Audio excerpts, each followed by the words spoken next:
कबाब biryani delivery. एक व्यक्ति एक गांव में किसी काम से आता है।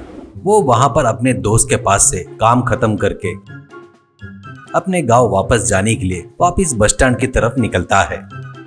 रास्ते में उसको एक व्यक्ति उसको एक कीचड़ में भरे गड्ढे में गिरा हुआ दिखता है। उसके बाजू में उसकी साइकिल रहती है। उसको देखकर लोग उसको अनदेखा करके जा रहे थे। उसको देखकर ये जाकर उसको कीचड़ से बाहर निकालता है। कुछ लोग कीचड़ में गिरे हुए आदमी को गाली देना शुरू करते हैं। एक व्यक्ति, नेकामा कहीं का, तू जिंदगी में कभी नहीं सुधरेगा क्या?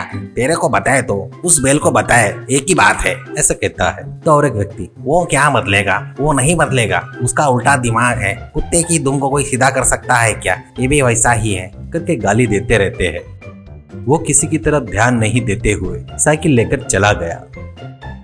वो आदमी, वो बेचारा साइकिल पर नीचे गिर गया तो कुछ लोग देखकर भी अनदेखा करके चले गए और आप लोग उसे ही गाली दे रहे हो क्या जी? ऐसा कहता है। तो एक व्यक्ति, क्यों भाई, इस गांव में नहीं हो क्या? कहीं वो तुम्हारा दोस्त वोस्त तो नहीं है ना? ऐसा कहता है। वो, अरे नहीं नहीं, वो कौन है क्या मुझे क्या पता, मैं इस गांव में पहली बार आया हूँ, ऐसा कहता है। तो और एक जन, ये क्या बात है, उसके बारे में पता चले तो उसके बारे में ऐसे बात नहीं करता था। उसके जितना बेवकूफ इस दुनिया में कोई नहीं है और कोई होगा भी नहीं, ऐसा कहता है। तो और एक जन, वो साइकिल के ऊपर से कैसे गिरा पता है क्या?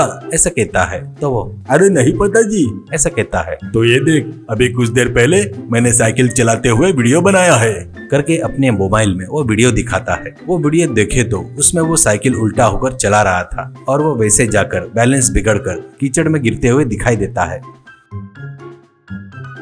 वो देखकर वो बहुत चौंक जाता है। वो, ये क्या जी, साइकिल उल्टा होकर चला रहा है वो, ऐसा कहता है। तो वो आदमी, हाँ वही तो बता रहा हूँ, उसके जितना बेवकूफ कोई नहीं रहता, करके उसका नाम जिट्टू है और वो ऐसे ही फालतू काम करते रहता है। वैरायटी वैरायटी बोलते हुए फालतू के काम करते रहता है। कुएं की दीवार पर भरतनाट्यम करना, आंखों पर पट्टी बांधकर बाइक चलाना, करंट के तारों पर चलना, ऐसे बहुत सारे कारनामे हैं। उसके बारे में अभी नहीं बता सकते, और बताए तो तुम बर्दाश्त नहीं कर पाओगे। अब तुम अपने गांव के लिए निकलो बाबा, ऐसा कहता है। वो सुनकर वो, अरे बाप रे, वो इतना बड़ा बेवकूफ है क्या, बोलकर वहां से चला गया। जिट्टू के पिताजी एक ऑटो ड्राइवर थे। उसकी माँ एक हाउसवाइफ थी। जिट्टू के पिताजी बड़ी मेहनत से ऑटो चलाकर पैसे कमाते थे। उन पैसों से जिड्डू की माँ घर चलाती थी। पर जिड्डू खाली पीली घूमते हुए फालतू के काम करते रहता था। एक दिन घर में जिड्डू की माँ, बेटा जिड्डू, आज मैंने तेरे पसंद का कबाब बिरयानी बनाई हूँ, आजा खाने के लिए, ऐसा कहती है। तो पिताजी, हाँ बेटा, कबाब बिरयानी बोले तो तुझे ही नहीं मुझे भी बहुत पसंद है, चल खाएंगे बेटा, ऐसा कहता है। ऐसे तीनों बैठकर कबाब बिरयानी खाते हैं। वैसे खाने के बाद जिड्डू, माँ मुझे एक बहुत बढ़िया आइडिया आया है। आप लोग मुझे खाली पीली घूमते रहते हो, बोलते रहते ना, इसलिए मैं लाइफ में सेटल होने के लिए एक आइडिया सोच रहा हूँ, ऐसा कहता है। पिताजी, सच में क्या बेटा, वो क्या सोचा तूने? तू लाइफ में सेटल हो गया तो हमको और क्या चाहिए बेटा, ऐसा कहता है बड़ी आस से जिड्डू। कुछ नहीं पिताजी, माँ बिरयानी बढ़िया बनाती है ना, उसमें कबाब बिरयानी बोले तो क्या बात है, इसलिए मैं माँ से कबाब बिरयानी बनवा कर गाँव में डिलीवरी करके पैसे कमाऊंगा, ऐसा कहता है। माँ, अरे वाह, कितने दिनों के बाद तुझे एक बढ़िया आइडिया आया है बेटा। तू सेटल होता बोले तो हमारे लिए इससे बड़ी खुशी की बात कोई हो सकती है क्या बेटा, ऐसा कहती है। पिताजी, बेटा आइडिया बढ़िया है, पर डिलीवरी कैसे करेगा, तेरे पास बाइक है क्या, ऐसा कहता है। जिड्डू, बाइक पर डिलीवरी किए तो क्या वैरायटी रहता डैडी, वैसे किए तो अपने कबाब बिरयानी को कोई ध्यान नहीं देगा, इसलिए रॉकेट रिक्शा में डिलीवरी करूंगा। उसकी सुपर स्पीड देखकर गांव में सभी लोग चौंक जाएंगे, ऐसा कहता है। माँ, रॉकेट रिक्शा क्या बेटा, वो क्या होता है, ऐसा कहती है। तो जिड्डू, रॉकेट रिक्शा बोले तो रॉकेट जैसा फास्ट जाना। मम्मी, ऑर्डर करके 10 मिनट में ही मैं उस रिक्शा में डिलीवरी कर दूंगा, ऐसे किया तो लोगों को बहुत पसंद आएगा, अपना वैरायटी कॉन्सेप्ट, यस, ऐसा कहता है। पिताजी, तो बेटा ऐसा रिक्शा कहाँ मिलेगा, ऐसा कहता है। तो जिड्डू, वो मिलना नहीं, अपने को ही बनाना पड़ेगा पिताजी, मुझे 2 लाख दिए तो मैं बनवा लूंगा, ऐसा कहता है। पिताजी, पता नहीं मुझे कुछ शक हो रहा है रे कि तू कुछ न कुछ गलत करने जा रहा है करके। पसंद नहीं रहते हुए भी 2 लाख रुपए देता है। वो उन पैसों से एक सेकंड हैंड रिक्शा खरीद कर उसको एक रॉकेट रिक्शा में बदल देता है।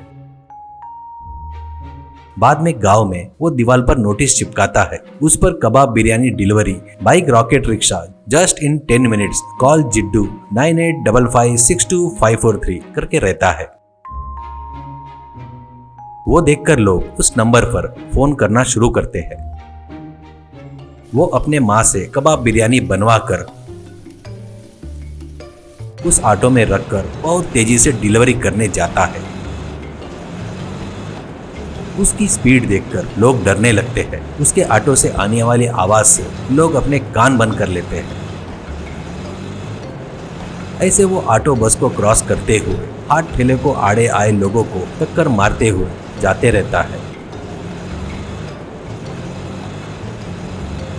वो जिस घर में डिलीवरी करता था वो घर वाले, अरे वाह तू सुपर है बेटा, 10 मिनट बोले तो तेरे से नहीं होगा करके सोचा था, पर तू तो 9 मिनट में ही ला कर दिया, इसलिए टिप देना तो बनता है। ये ले बेटा, ऐसे ही मेंटेन करते रहे करके पैसे देता है।